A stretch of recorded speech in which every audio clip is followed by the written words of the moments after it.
Peace, beautiful souls. So I'm in this stage of realizing, okay, this is something I realize off and on, but anyways, more so lately.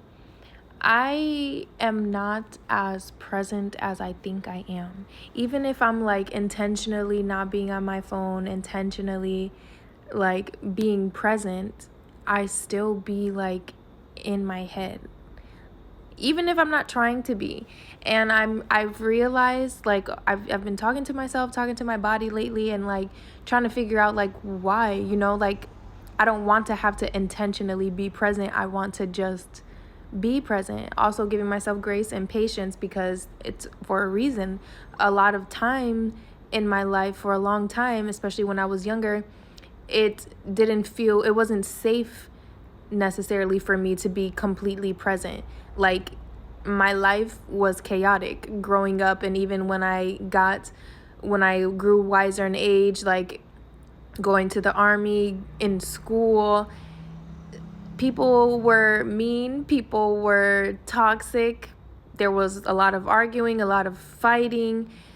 Just, it wasn't necessarily safe. Even if I wasn't in like direct danger, you know what I'm saying? It wasn't a safe environment. It wasn't something I wanted to be in. So you either, at that time when I was younger, obviously it wasn't on my phone for real, but you find escapes. And I realize even things like, again, I talked about this before, even things like listening to music, drawing, things that are healthier coping mechanisms, sometimes we still use those as an escape. You're not completely present in where you're actually at, like in your actual physical vicinity, right?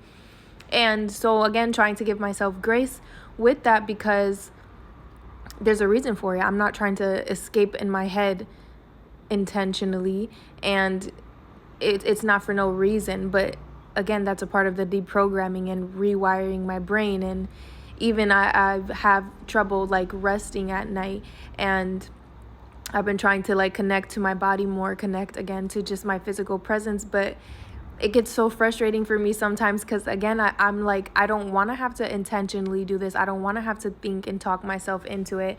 And it's making me think about the beginning of my journey, like when I started with affirmations and stuff like that, how like it was frustrating because I didn't believe it so much at first. And it takes time, like, and it takes effort, and it does take intention until it just flows naturally. And I'm excited for the day that it flows naturally, and I don't have to talk myself into these things and talk myself into feeling safe, even when I don't now. Like, I don't consciously feel unsafe. Consciously, I know I'm safe, right? And it's so different from, I have come a long way, because before I didn't think that. I always thought like just bad things. But I'm just realizing my subconscious and what's stored in my body is still a feeling of unsafeness, of insecurity.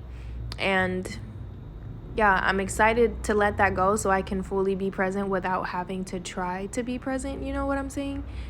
But enjoying the process along the way, and being graceful and patient with myself, because it is a journey, and we've gone years feeling this way for many different reasons. And even if there were like safe times in my life, moving around a lot, that also causes insecurity and instability, you know what I'm saying? And a lot of scary things can happen at night, which I realized, like, I used to be so scared of the dark, and I've always been like, for as long as I can remember, up late at night for different reasons. And now that I'm actually safe in many different ways, again, my body is still trying to catch up with the fact that I know that I'm safe and that I am in a safe environment, and like I'm okay. But our bodies are like, I don't know how much percent water, a high ass percentage. Water remembers, water carries. And now I'm just trying to fill my water with different things, and we're getting there. And like I said, like when I think back to where I was mentally a couple of years ago, I have come such a long way. So I do need to be more patient with myself. But I can't lie and say that it doesn't get frustrating. Yeah,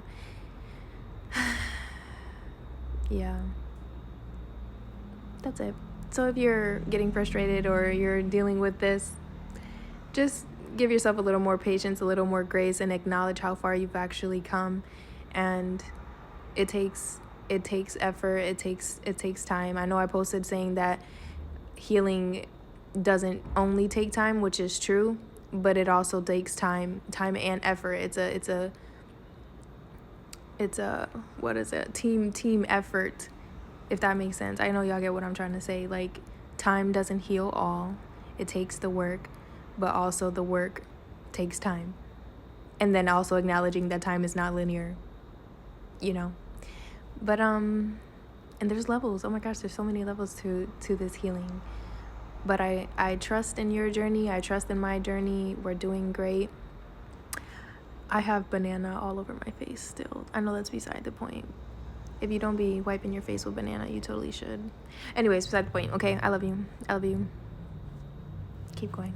Oh, I also want to add in that I was saying people were mean and people were toxic. I was also people. I also did not create a safe environment for myself once upon a time, or for others, because I was then reacting in ways that I was used to seeing. So, we pick up what we see.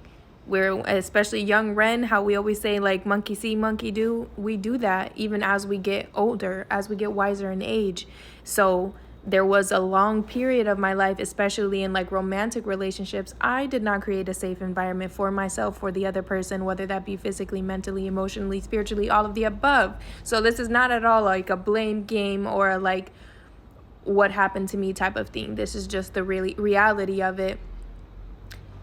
Just plain and simple, in many different ways, being completely present was not safe, or it didn't feel safe, and it just wasn't safe in many different ways. I just wanted to add that in there. I love you. See you later.